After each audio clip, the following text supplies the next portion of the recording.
అబ్బబ్బబ్బబ్బా! ఏముందండి. 100 ఎపిసోడ్‌లకే ఓ రేంజ్‌లో మనందరి మనసుల్ని దోచుకుంటుంది. ఎప్పుడెప్పుడు ఆరవుతుందా? పొద్దు పొద్దున్నే ఎప్పుడెప్పుడవుతుందా? పొదరిల్లు సీరియల్ చూద్దామా? అన్నంత రేంజ్‌లో దూసుకుపోతుంది మన పొదరిల్లు సీరియల్. ఇంకా మహాలక్ష్మి క్యారెక్టర్ ఉందండి. అసలు ఆ నడవడిక, ఒద్దిక, ఆమె క్యారెక్టరైజేషన్ అబ్బో! నభూతో నా భవిష్యత్ అన్నట్టు అనిపిచ్చింది. అలాగే ఇంకా పెద్ది ఏంటి, కన్నా ఏంటి, నారాయణ ఏంటి, కేశవ ఏంటి హీరో 'చక్రి' అయినా గానీ లాస్ట్‌లో ఆయన గురించి మాట్లాడుకుందాం. ముందు వీళ్ళ గురించే మాట్లాడుకుందాం అనేంతగా మిగతా వాళ్ళందరూ మెప్పిస్తున్నారు. ముందు ముందు 'చక్రికి' గూడా ఇంపార్టెన్స్ ఉంటుందనుకోండి. అది వేరే విషయం.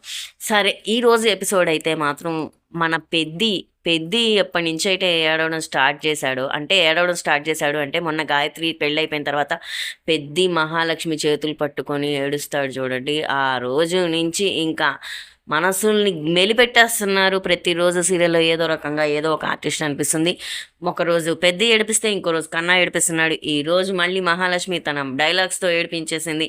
ఇలా రోజు రోజుకి దూసుకుపోతుంది. రేటింగ్స్ పరంగా గానీ, మన మనసుల్ని దోచుకునే పరంగా గానీ 'పొదరిల్లు' సీరియల్ అని నాకనిపిస్తుంది. మీరేమంటారో గూడా కింద కామెంట్ బాక్స్‌లో కామెంట్ చేయండి. ఈరోజు స్టోరీ మీకు చెప్పాలా? అభిమానులైతే ఆల్రెడీ చూసేసే ఉంటారు, వినేసే ఉంటారు. లేదంటే హాట్‌స్టారు సబ్స్క్రైబ్ చేయించుకొని మరీ చూసుంటారు. లేదంటే అంత పెట్టలేని వాళ్ళు యూట్యూబ్‌లో రివ్యూలు చూసే ఉండుంటారు. మరి ఈరోజైతే మెయిన్ పాయింట్స్ చూద్దాము. కన్నా మహాలక్ష్మి చెప్పిన ప్లేస్ దగ్గరికి వెళ్లి కన్నాని వెతుకుతారు. అక్కడ కన్నా కనిపిస్తాడు. చక్రి మాట్లాడతాడు. "ఏమైందిరా? ఎందుకురా వచ్చేసావు? నీకు అంతా చెప్పాం కదరా! అయినా మమ్మల్ని వద్దనుకున్నావా? వచ్చేసావా? మా గురించి వదిలేసేయి. నీకోసం ఆ అన్నయ్య చూడు, పెద్దన్నయ్య చూడు ఎంతగా ఏడుస్తున్నాడు. ఇంకొంచెం సేపు అయితే అన్నయ్య గుండె ఆగిపోయేంతగా ఏడ్చాడురా" అని చెప్తాడు.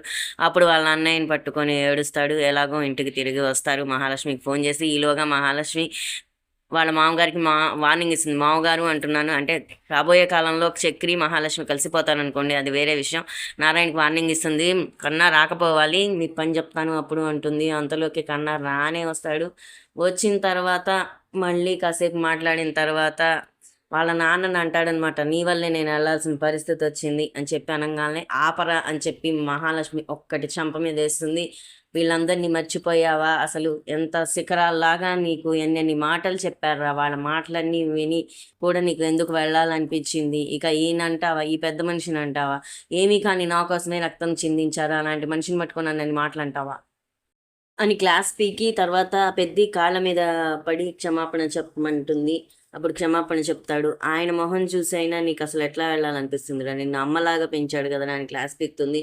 ఆ తర్వాత మళ్ళీ అందరూ కలిసిపోయిన తర్వాత, అందరూ క్షమించేసిన తర్వాత మళ్ళీ మహాలక్ష్మి, "ఏరా నొప్పిగా ఉందా? సారీ చెప్పాలా?" అని అడుగుతుంది. అప్పుడు, "లేదు వదిన ఇప్పుడు నువ్వు నాకు దండించినా గానీ నాకొక అమ్మని బిడ్డ దండించినట్టు అనిపిస్తుంది" అని చెప్తారు. అక్కడితో ఆ సీన్ ఎండ్ అయిపోతుంది. తర్వాత నైట్ అందరూ పడుకుంటారు. కన్న పడుకుంటాడు.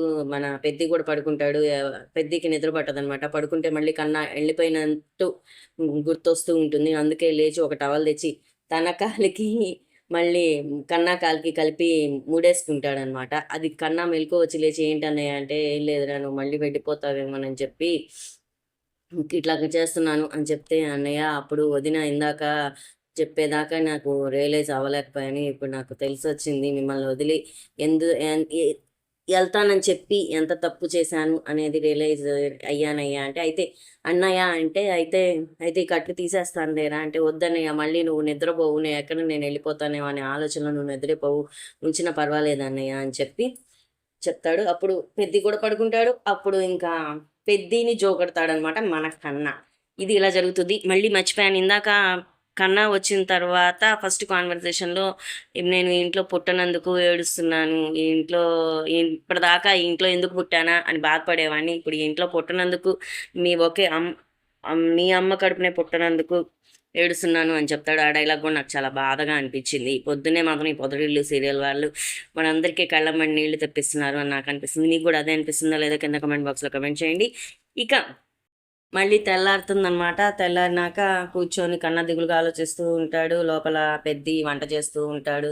అంతలోకి మహాలక్ష్మి వచ్చి కన్నాని గమనిస్తుంది. కన్నా మూడ్ మార్చాలి అని చెప్పి తను కూడా వచ్చి దిగులుగా కూర్చుంటుంది. "ఏంటి వదిన అలా ఉన్నావు" అంటే, "నువ్వు డల్‌గా ఉన్నావు కదరా" అని చెప్పి అంటుందనమాట. తర్వాత చక్రి వస్తాడు. చక్రి వచ్చి మళ్ళీ దిగులుగా కూర్చుంటాడు. "ఏంటండి మీరు అలా ఉన్నారు" అని చక్రిని అడుగుతుంది మహాలక్ష్మి.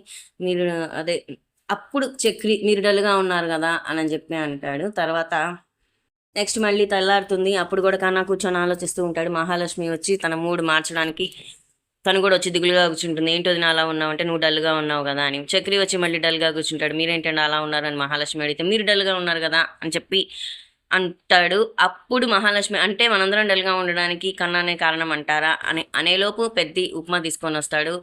ఇదిగోండి ఉప్మా తినండి అని చెప్పి అనగానే అందరూ ఇద్దరు ఉప్మానా అని అంటారు. అప్పుడు మహాలక్ష్మి ఈ ప్రపంచంలో ఏ సమస్యకైనా 2 పరిష్కార మార్గాలు ఉన్నాయిరా, ఒకటి ఎదుర్కోవడం లేదంటే పారిపోవడం అని చెప్పి మహాలక్ష్మి అంటుందన్నమాట. అంటే ఈ ఉప్మా తినకుండా ఉండాలంటే ఇప్పుడు పారిపోవాలా వదినా అంటే, అవును అని.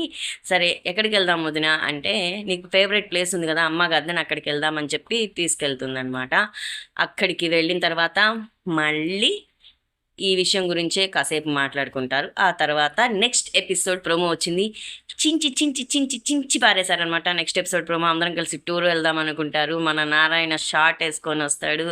మామూలుగా కదా గోవా బీచ్లో వేసుకుంటారే షార్ట్, అలాంటిది వేసుకొని వస్తాడనమాట కార్ తీసుకొని. తర్వాత రేపటి ప్రోమో మాత్రం ఓ రేంజ్లో ఉంది.